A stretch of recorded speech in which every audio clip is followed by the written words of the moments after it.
Well, so here's the backstory for everybody to understand. The Judiciary Committee, led by Jim Jordan, produced a product in December that would reauthorize the foreign intelligence surveillance to go after, foreign adversaries, which I think most of us want some mechanism to be able to do, right? Frankly, the president has the power under the Constitution to go after foreign adversaries. The question is, what happens when you collect data in doing so, and that data is sitting in a database and can be used, you can search it, and now you're engaging in searching and finding stuff on Americans. We want to make sure that the warrant applies so that you have Fourth Amendment protection. Judiciary passed it. We put that in there. We thought it should go to the floor, committee of jurisdiction, and if Intel or somebody wants an amendment to strip it out, they can. Here's the problem. Fast forward. We now have a bill that doesn't include it. We passed a rule out of committee yesterday that had a rule that said we're going to have a vote on a warrant. The problem is that the Speaker of the House has now come out against the warrant amendment. That is a problem because the Speaker has put his finger on the scale to shift the conversation and say publicly, what the hell is wrong with this guy? The warrants. What is wrong with him? Well, that's for another conversation. For the purpose of today, now, when we go to the floor in an hour and 40 minutes, we're bringing to the floor a bill under a rule that has an amendment to add the Fourth Amendment protection, the warrant protection, that we could still pass, but seems like we won't because the Speaker has put his finger on the scales.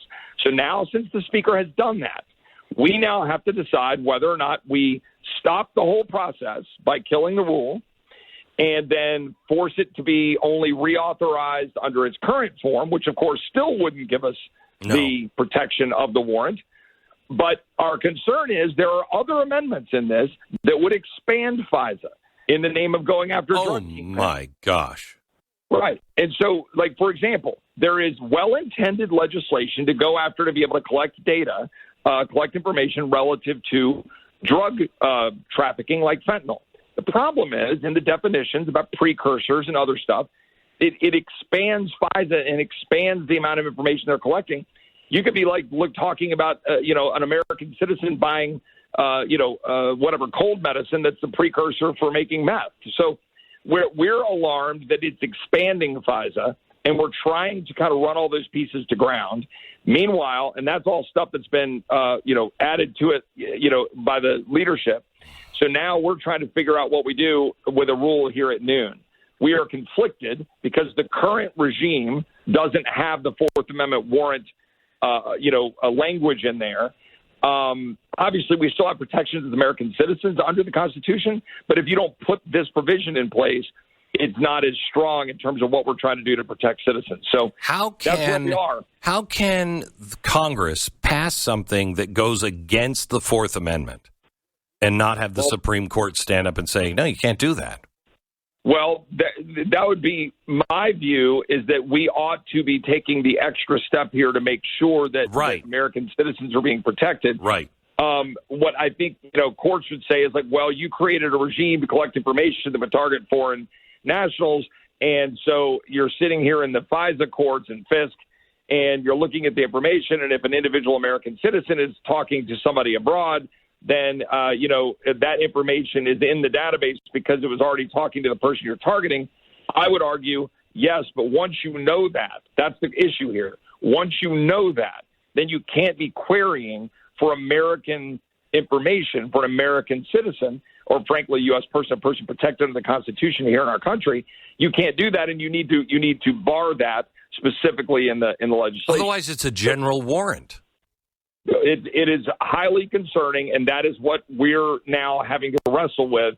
The Speaker has put us in an untenable position of not advancing a provision that would be more protective of citizens' rights, but rather continuing the current regime. Now, there are reforms in it, but in the Republican conference meeting about 35 minutes ago, I stood up the mic and I said, well, and I don't like talking too much about private meetings, but in broad terms, what I said was, for me, I'll speak for myself, that, hey, we're chasing the problem here.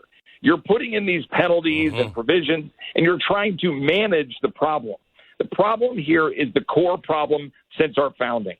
How much power are you going to give government in the name of security? We have a Third Amendment to the Constitution for a reason. We would be, quote, safer if you put a soldier in everybody's home.